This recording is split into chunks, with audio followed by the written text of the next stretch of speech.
Okay guys, it's time for another demo. And a minute ago, we finished talking about how HCI Mesh, aka Remote vSAN, is compatible with storage vMotion, with vMotion. Once again, we talked about HA and we talked about DRS. So, first, let's take a look at what I have. Notice in this case, I have gone to the first cluster. And in the first cluster, I have two vSAN data stores. So the first cluster has his data store, and it has access to the data store belonging to the second cluster. And I went to the second cluster, and I did the same. So again, I mount your vSAN data store, you mount mine. Now, in the previous demo, I showed you that you weren't able to store vMotion a VM that was RAID 5 into the second vSAN data store because the second one had 3 hosts. Now, take a look at these demos.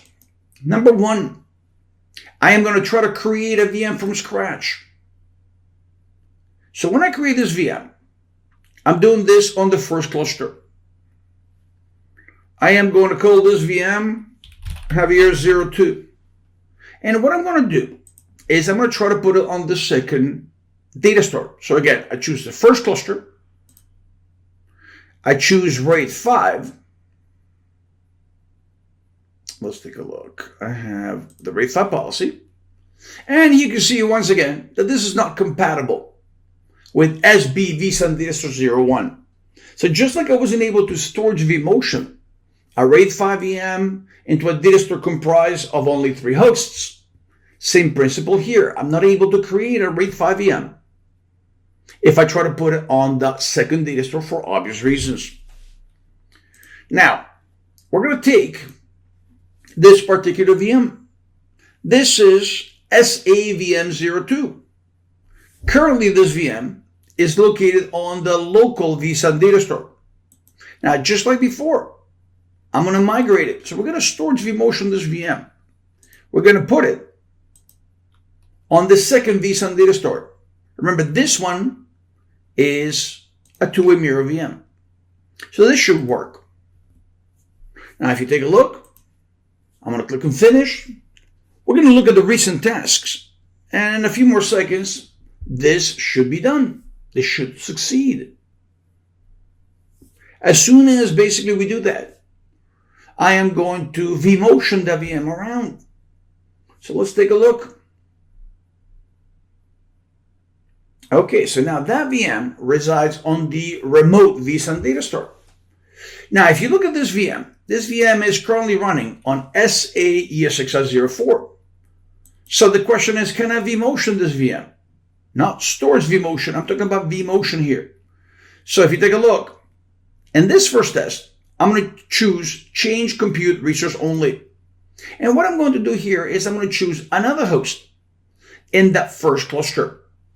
Once again, if you take a look, we can see again this VM currently was, well, let's do cancel. Let's take a look. This VM again was on SA-ESXi04. So we're going to take this VM, we're going to choose Migrate. And once again, I'm going to choose vMotion.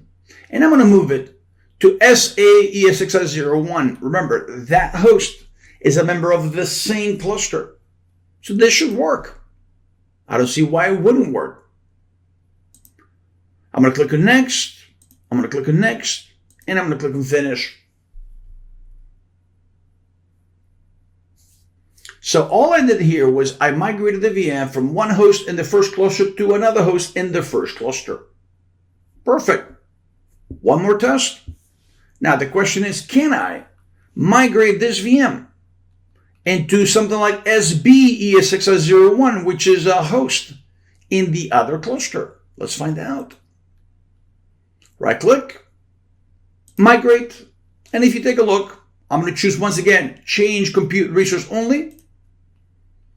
I'm going to choose one of the other hosts. Why wouldn't this work? You know very well that nowadays you could always do cross-cluster vMotion. Let's take a look. Oops, we have a problem with the network here. No big deal. Let's just pick.